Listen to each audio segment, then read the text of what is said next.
గౌరవనీయులు తెలంగాణ శాసనసభ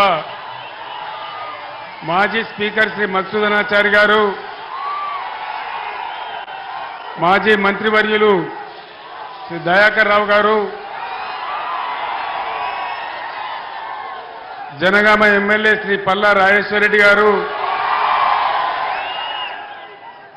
గౌరవనీయులు ఉమ్మడి జిల్లాకు సంబంధించిన మాజీ శాసనసభ్యులు, జడ్పీ చైర్మన్లు, స్థానిక సంస్థల ప్రజాప్రతినిధులు, 42 డిగ్రీల ఎండ ఉన్నా ఇంత భారీ సంఖ్యలో తరలివచ్చిన నా అన్నాదమ్ములకు, అక్కా చెల్లెలకు, ప్రజలందరికీ నమస్కారం.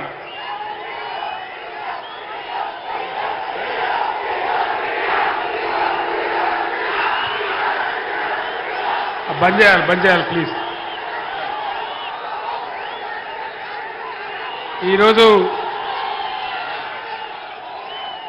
ఇంకా పార్లమెంటుకు ఎలక్షన్లు జరుగుతూ ఉన్నాయి. మీ అందరికీ తెలుసు. చాలా చైతన్యం ఉన్నటువంటి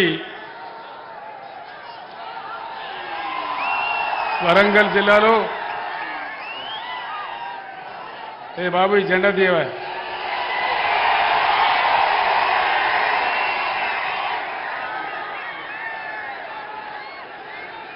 జరిగే ఈ ఎన్నికల్లో బీఆర్ఎస్ పార్టీ అభ్యర్థిగా హనుమకొండ జిల్లా పరిషత్ చైర్మన్, యువకుడు, ఉద్యమకారుడు, 20 ఏళ్లుగా నాతో పాటు ఉద్యమంలో ఉన్న సుధీర్ గారు పోటీ చేస్తా ఉన్నారు. తెలంగాణ చరిత్రకు, వైభవానికి ప్రతీక మన వరంగల్ జిల్లా. ఆనాడు ఉద్యమం జరిగే రోజుల్లో పోరుగల్లుగా మారితేనే కదా తెలంగాణ వచ్చింది. ఈ మట్టితో, ఈ చరిత్రతో నాది విడదీయరాని బంధం.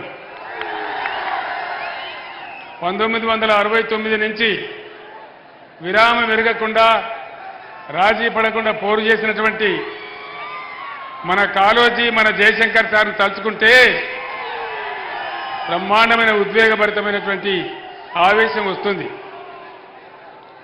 సమైక్యవాదుల పాలనలో మన వరంగల్ జిల్లా అన్ని విధాలా వెనుకబడ్డది. అజంజాయి మిల్లు ఆగమైపోయింది. అనేక రకాలుగా వెనుకబడి ఉండేది.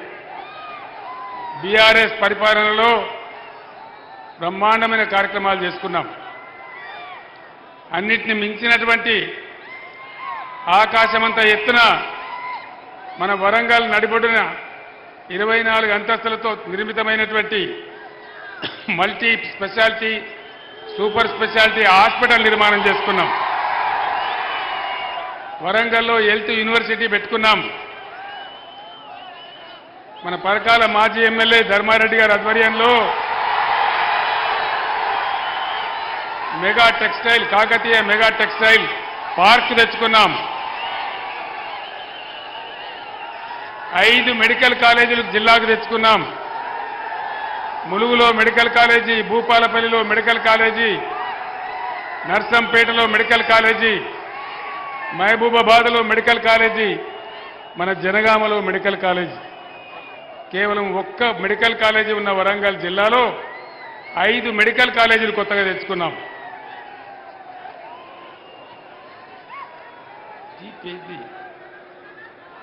ఇవన్నీ కూడా జరిగినాయి, మీ సాక్షిగానే జరిగినాయి. కానీ ఈనాడున్న ముఖ్యమంత్రి చాలా విచిత్రమైన మాటలు మాట్లాడతాడు. వరంగల్కు కాళేశ్వరం నీళ్లే రాలేదు అంటాడు.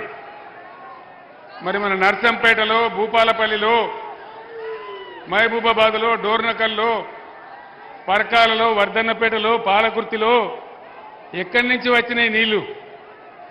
అంతకుముందు కాంగ్రెస్ రాజ్యంలో శ్రీరామ్ సాగర్ స్టేజ్ 2 అని చెప్తే దశాబ్దాలు గడిచిన బొట్టు నీళ్లు రాలేదు.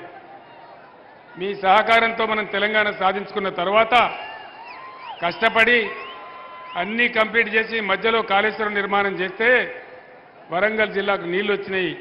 బ్రహ్మాండమైన పసిడి రాసులు లాంటి పంటలు పండినాయి. పంటలు పండని చోట బ్రహ్మాండమైన పంటలు పండినాయి.